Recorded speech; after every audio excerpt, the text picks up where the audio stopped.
que você me disser oi, eu vou responder só oi com meu peito.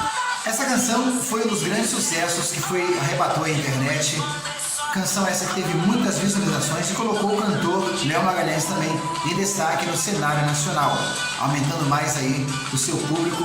Uma canção que virou meme, que teve sucesso, alcançou a internet, alcançou diversas áreas da música sertaneja, tanto para o público jovem quanto para o público de mais idade. Essa canção fez parte também daquela galera que vai no forró, que toca forró, os cantores, os músicos da noite. Um grande destaque de Léo Magalhães. Essa canção e outras também.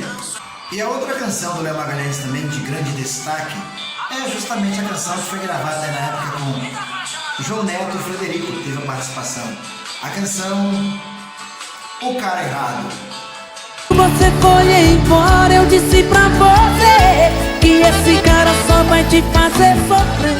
Essa canção também alçou o Léo a um voo mais alto, né? A canção Cara Errado foi gravada no DVD em Goiânia, também estourou pelo Brasil todo, uma canção de grande destaque na carreira desse músico aí que ficou os pés em Goiânia, de Teófilo Otoni para o Brasil. E você, alguma dessas músicas marcou assim, tem história para contar? Qual você curte mais?